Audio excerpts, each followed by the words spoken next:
Hello दोस्तों, स्वागत है आपका मेरे यूट्यूब चैनल तंदूरी टॉक्स में।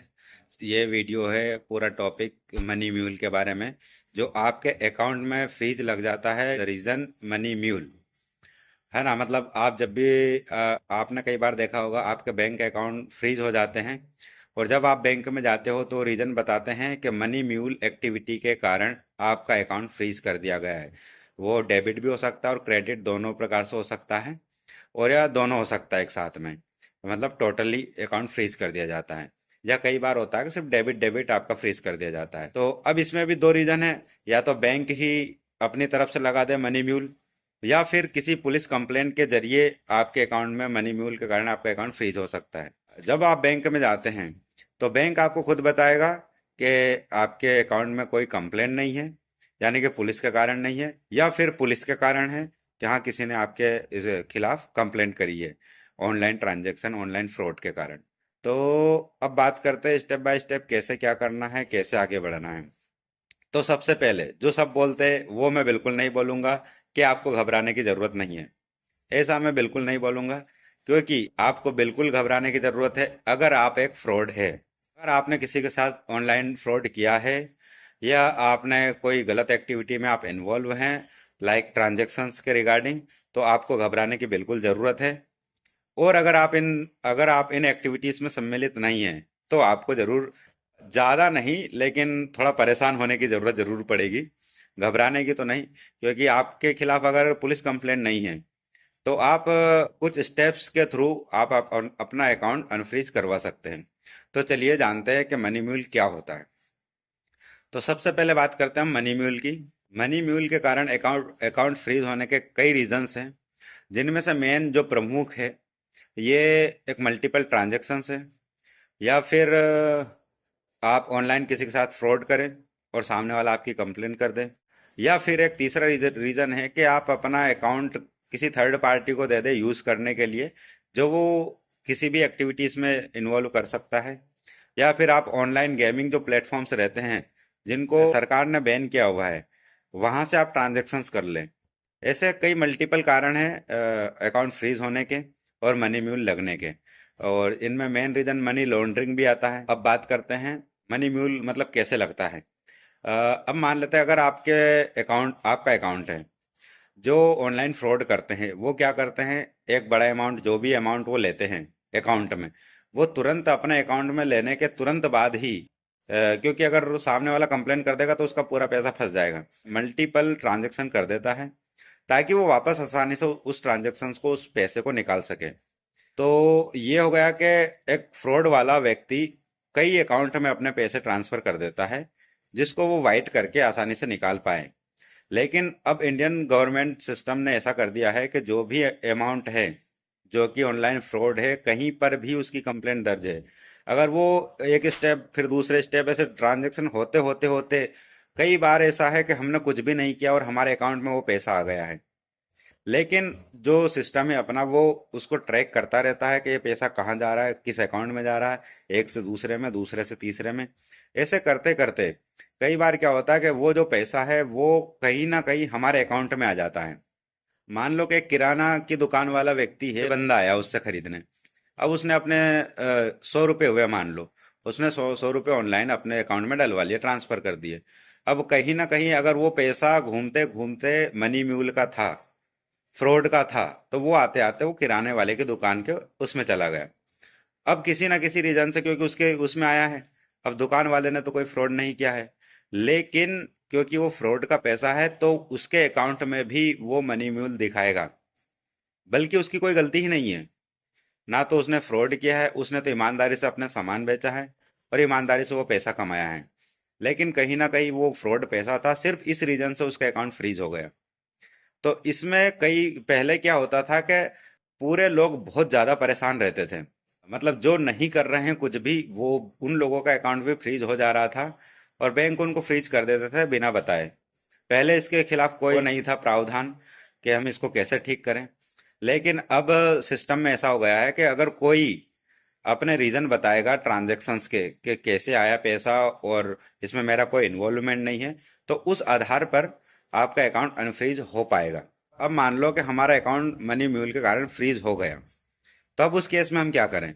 अगर आपके अकाउंट में पुलिस कंप्लेंट नहीं है, बैंक की तरफ से आपका मनी म्यूल के रीजंस के कारण आपका अकाउंट फ्रीज हुआ है, तो आप बैंक मैनेजर से जाकर मिलिए, उसको बताइए कि मेरे ट्रांजैक्शन सब सही है, उनको ट्रांजैक्शंस के प्रूफ दीजिए कि पैसे कहाँ से आए, आप क्या काम करते हैं क्या नहीं करते हैं, इनके प्रूफ दीजिए, अपने आईडी, बैंक अकाउंट डिटेल्स वगैरह, अपना आधार कार्ड वगैरह हर चीज़ आप उनको सबमिट कीजिए, और एक एक एप्लीकेशन लिखिए कि ये जो ट्रांजैक्शंस हुए हैं ये सब सही हैं, और मैं ये काम करता हूँ, इसके थ्रू ये ट्रांजैक्शंस आए हैं। एप्लीकेशन के 2 कॉपी रखना, एक उनको सबमिट कर देना और एक पर उनकी रिसीविंग ले लेना, है ना। तो ये प्रोसेस होने में बैंक टाइम ले लेगा। ऐसा नहीं है कि आज उन्होंने एप्लीकेशन ली और कल ओपन ही कर दें, क्योंकि बैंक भी कहीं ना कहीं वेरीफाई करेंगे कि सब जानकारी सही है या नहीं है।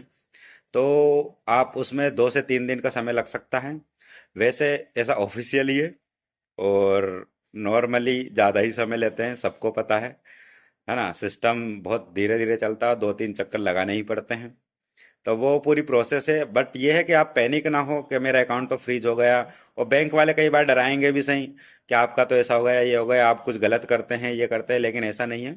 अगर आप सही हैं तो आप एप्लीकेशन दीजिए और प्रॉपर स्टेप्स को फॉलो करिए, उनसे बार बार आप एप्लीकेशन दें और अपना रीज़न और अपना पक्ष मजबूत रखें। आपको कम से कम 2 या 3 बार तो मिलने जाना ही पड़ेगा। प्रोसेस में तो एक ही बार का है कि आप एक बार एप्लीकेशन वगैरह दें, उसके बाद हो गया, लेकिन नहीं, आपको हर 3 से 4 दिन में बार बार ब्रांच में जाकर आपको फॉलोअप करते रहना है कि क्या हुआ मेरे उसका केस का। तो पहली स्टेप तो ये हो गई कि अगर नॉर्मल है, उसमें कोई पुलिस कंप्लेंट नहीं है, तो आप नॉर्मल, ये बैंक ने किया है, बैंक की तरफ से कि मल्टीपल ट्रांजैक्शंस हुए, सस्पिशियस एक्टिविटी उनको ऐसा लगा है, लेकिन अगर आपने प्रूफ दे दिए हैं तो आप उनको कन्विंस कर सकते हो कि ऐसा कुछ नहीं है और मैं सही हूँ और मैंने कोई फ्रॉड नहीं किया है। या फिर अगर आपको लगे कि ये अकाउंट फ्रीज ही हो गया है और ये अनफ्रीज नहीं कर रहे हैं, बहुत टाइम ले रहे हैं, उस केस में आप अपना अकाउंट क्लोज करने की एप्लीकेशन भी दे सकते हैं। जैसे कि आपने 7 दिन, 10 दिन या 20 दिन आपने वेट कर लिया, लेकिन अभी तक अनफ्रीज नहीं हुआ है, तो फिर आप उस अकाउंट को क्लोज करवा दो, और क्लोज करवाने की एक एप्लीकेशन दे दो और रीज़न लिख दो कि मेरा अकाउंट अनफ्रीज था और ये रीज़न था, लेकिन मैं प्रूफ दे चुका हूँ, लेकिन अभी तक अनफ्रीज नहीं किया गया है, तो मैं अगली कार्रवाई इस मेरे अकाउंट को क्लोज करने की करवाना चाहता हूँ, और जल्द से जल्द इसे क्लोज करने की कृपा करें। क्योंकि इसमें यह होगा कि आपका जो पैसा अगर फंसा हुआ है उस बैंक में, तो वो पैसा आपको मिल जाएगा, को वो पैसा जरूर देगा। ऐसा नहीं कि आपके उसमें फ्रीज लगा तो बैंक पैसा नहीं देगा, ऐसा नहीं है, आपको पैसा पूरा मिलेगा और वो आपका अकाउंट क्लोज कर देगा। रीज़न ये है कि बैंक वाले क्या है, कई बार डरते भी है कि हो सकता है फ्रॉड हो, और रीज़न भले ही जो भी दे दिए हों, और वो आगे उस अकाउंट को कंटिन्यू करने में डरते हैं कहीं ना कहीं, क्योंकि बात कहीं ना कहीं उन लोगों के ऊपर भी आ जाती है कि ये फ्रॉड का थोड़ा मैटर चल रहा है इसमें, और अगर हमने इसको अलाउ कर दिया और आगे फिर कुछ हो गया तो वो बैंक वाले उसमें फंस सकते हैं। इसलिए वो कोशिश करते हैं कि वो मैक्सिमम टाइम अनफ्रीज नहीं करते हैं, अटकाते हैं उस केस को। तो इस केस में आप उसको अकाउंट ही क्लोज कर दो, कहीं और अपना अकाउंट खुलवा लो, और आपका जो पैसा फंसा हुआ है वो निकल जाएगा। और इसमें भी हो सकता है टाइम ले ले वो 5 से 10 दिन, लेकिन ये एक सेफ प्रोसेस है कि इसमें कम से कम आपका पैसा तो आपको मिल जाएगा। ठीक है।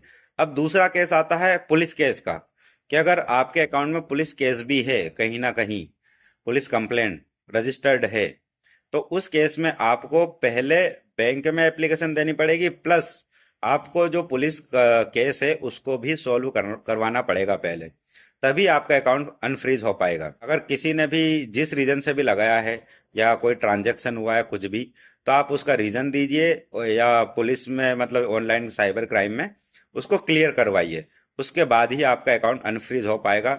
लेकिन जब तक आपके उसमें पुलिस कंप्लेंट है साइबर क्राइम की, तब तक आपका अकाउंट बैंक में आप चाहे कितने ही चक्कर लगा लीजिए, आपका अकाउंट अनफ्रीज नहीं होगा, और ना ही वो उसको क्लोज करेंगे, है ना, क्योंकि उसमें कंप्लेंट है।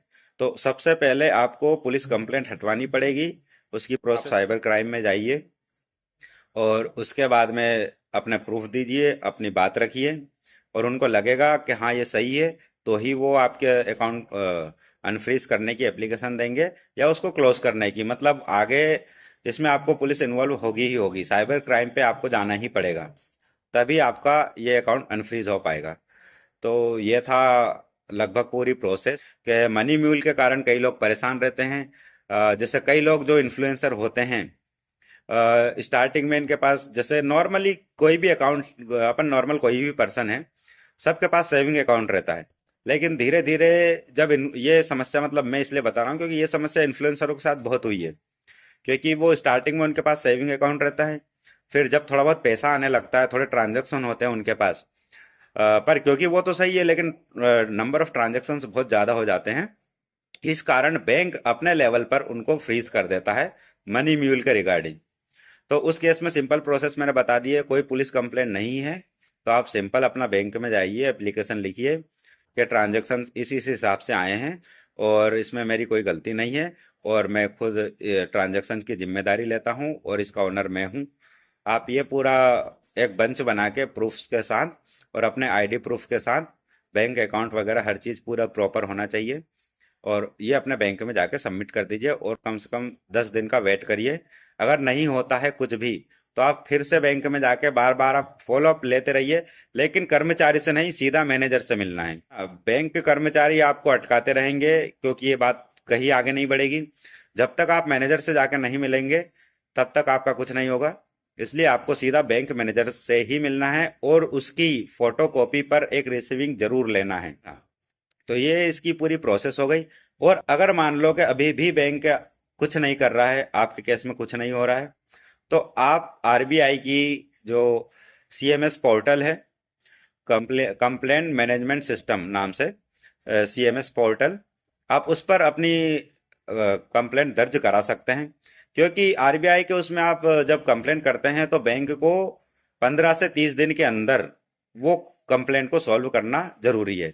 और जब भी आप सीएमएस पोर्टल पर कंप्लेंट करें तो अपना कंप्लेंट नंबर जरूर ले लें, या फिर बाद में आपको हमेशा सहूलियत रहेगी। नहीं तो फिर आप परेशान होते रहोगे कि मेरी कंप्लेंट नंबर तो मुझे पता ही नहीं है।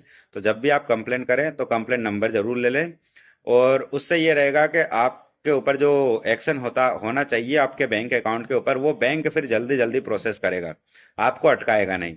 नहीं तो ऐसे कई महीनों तक आपको अटका के रखेगा बैंक। हाँ, और इसी में एक बात और, कि क्या होता है कई बार, जैसे हमारा अकाउंट है, जैसे कि पुरुष के नाम का अकाउंट है, लेकिन वो अपनी पत्नी के ट्रांजेक्शन्स, जैसे वाइफ कोई काम कर रही है और उसके थ्रू आप अपने अकाउंट में पैसे ले लेते हैं कहीं से, जैसे कि वो कहीं ऑनलाइन कोचिंग पढ़ाती है या कुछ भी करती है, और उसका पैसा अगर आपके अकाउंट में आ जाता है तो उसका भी रीजन बनता है कि थर्ड पार्टी यूज। लेकिन आप उस एप्लीकेशन में ये लिख सकते हैं कि ये मेरी घर के सदस्य है, और जो भी वो रीजन है कि इस रीजन से ये ट्रांजेक्शन्स आए हैं, क्योंकि वो वैलिड रहेगा।